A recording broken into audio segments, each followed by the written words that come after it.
তারপরে 8 নম্বর প্রশ্ন বলছে ইনকারেক্ট ওয়ার্ড বের করতে। দেখো কি বলেছে, বলেছে প্যানেল অফ স্টুডেন্টস চুজ, সাংঘাতিক ভুল।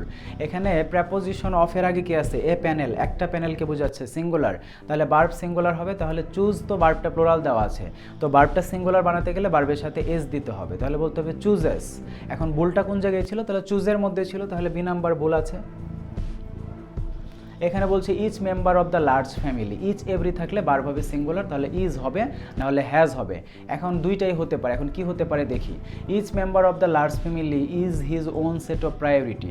এখন প্রত্যেকটা মেম্বারেরই কি থাকে, নিজস্ব কিছু প্রায়োরিটি থাকে। সো এখানে থাকা বোঝাচ্ছে, এখানে হওয়া বোঝাচ্ছে না, তো থাকা অর্থে অবশ্যই হ্যাজ নেওয়া লাগবে, ঠিক আছে, সিঙ্গুলার হিসেবে এখানে হ্যাজ বসবে, ইজ বসলো না, কারণ এখানে মেম্বারের মেম্বাররা নিজেরা প্রায়োরিটি হয় না, মেম্বারদের কিছু নিজস্ব প্রায়োরিটি বা ইচ্ছা অনিচ্ছা থাকে, এরকম বোঝাচ্ছে।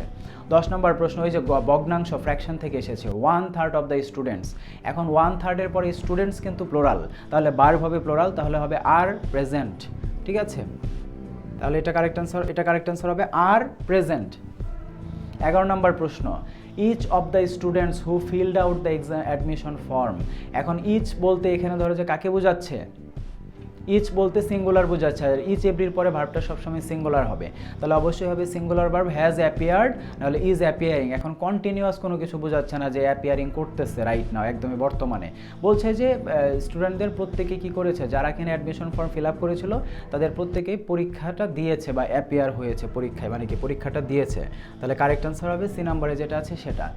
12 নম্বরে বলছে which of the following sentence is correct. ওই যে আবারও না, এটা আরেকটা প্রশ্ন, দেখো দি টু পার্টি মানে দুইটা দলকে বোঝাচ্ছে প্লোরাল, তাহলে এরপরে হ্যাভ হওয়ার কথা, টু পার্টিজের পরে হ্যাভ হওয়ার কথা, দুইটাকে আমরা বিবেচনায় রাখলাম। টু পার্টিজের পরে হ্যাজ হবে না, আর এখানে টু পার্টিসের পরে ডিফাইনিং নন ফাইনাইট ভার্ব, এটাও বাদ, তাহলে অ্যান্সার হতে পারে এ না হলে সি। টু পার্টিস মানে প্লোরাল, তাহলে হ্যাভ হবে, হ্যাভ দুইটাতে আছে, ডিফারেন্ট ভিউজ দুটাতে আছে, এখানে টু আছে আবার অফ আছে, মনে রাখতে হবে ভিউজের পরে প্রেপোজিশন হিসেবে অফ বসবে, যে দ্য টু পার্টিস দুটা দলেরই হ্যাভ আছে ডিফারেন্ট ভিউজ, বিভিন্ন তাদের মতামত বা অভিমত আছে, কি কোন বিষয়ে অভিমত, ভিউজ অফ ডেমোক্রেসি রিলেটেড, ভিউজের পরে টু হয় না, ভিউজের পরে নর্মালি অফ হবে, ঠিক আছে, এটা হচ্ছে ভুল ছিল। এখানে বলছে which of the following sentence is correct. এটাও একটা সুন্দর একটা প্রশ্ন, 13-14 সালে এসেছে। দেখো সিলভার অ্যাজ ওয়েল এস, ওই যে প্রেপোজিশনাল ফ্রেজ যেটাকে বলেছি গুরুত্বপূর্ণ একটা নিয়ম, এখানে 4টা অপশনই প্রেপোজিশনাল ফ্রেজ থেকে বিভিন্নভাবে দিয়েছে। প্রেপোজিশনাল ফ্রেজের আগে আছে সিলভার সিঙ্গুলার, তাহলে এখানে হ্যাজ হওয়ার কথা ছিল। আবার এখানে Bangla as well as English, as well এসের আগে কি আছে, বাংলা আছে, বাংলা মানে সিঙ্গুলার, ওখানে ইজ হওয়ার কথা ছিল, আর দেওয়া আছে মানে ভুল আছে। তারপরে D number the king with his minister, so এখানে উইথ প্রেপোজিশনের আগে কি আছে, দি কিং, তো দি কিং মানে সিঙ্গুলার, তাহলে ভার্ব হবে সিঙ্গুলার, ওখানে ইজ হওয়ার কথা ছিল, দেওয়া আছে আর, ওটাও ভুল আছে, তাহলে কারেক্ট অ্যান্সার অবশ্যই সি নাম্বার হবে।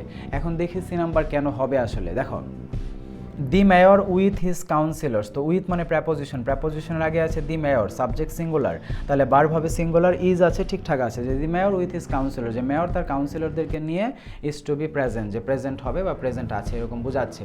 এখানে বলছে বিপদ কখনো একা আসে না, এটা মূলত একটা প্রবাদ বাক্য, যেটার মিনিং হচ্ছে, মানে ইংলিশ হচ্ছে মিসফরচুনস নেভার কাম অ্যালোন। এখন নেভারটা আগে বসবে, এখন দেখো নেভারটা কোথায় আগে আছে, এগুলাকে বলে অ্যাডভার্ব অফ, ধরো যে ফ্রিকোয়েন্সি, এগুলা সাবজেক্ট এবং মেইন ভার্বের মাঝখানে বসাতে হয়। এখন ধরো যে নেভার এখানেও আছে এখানেও আছে, দুইটা থেকে যে কোনো একটা হবে, তাই না, এখানে কোনো এবার হবে না। এখন কথা হচ্ছে মিসফরচুনস যদি প্লোরাল হয়, এই যে দেখো প্লোরাল, তাহলে ভার্বটা কিন্তু প্লোরাল হওয়ার কথা, কামস দিলে হবে না, বলতে হবে কাম। মিসফরচুনস বিপদ, এখানে প্লোরাল আছে, এস আছে, নাউনের সাথে এস আছে, মানে কি নাউনটা প্লোরাল, বিপদ, তাহলে সাবজেক্ট প্লোরাল আছে, ভার্বটা প্লোরাল হবে, তাহলে কাম বলতে হবে, যে মিসফরচুনস নেভার, তারপরে কাম, তারপরে অ্যালোন। এখন এগুলো কেন হলো না, এখানে এবার হবে না, কখনো আসে না, মানে কি নেগেটিভ বোঝাচ্ছে নেভার। আবার মিসফরচুনস এটাও সাংঘাতিক ভুল, এটা ওই যে সাবজেক্ট ভার্ব এগ্রিমেন্টে ভুল আছে। মিসফরচুনস এটা তো প্লোরাল, তাহলে ভার্বটা তো সিঙ্গুলার দেওয়া যাবে না, তাহলে এটা প্রবাদ বাক্যটা মনে রাখবে, যে বিপদ কখনো একা আসে না, এটা ইংলিশ হচ্ছে মিসফরচুনস নেভার কাম অ্যালোন।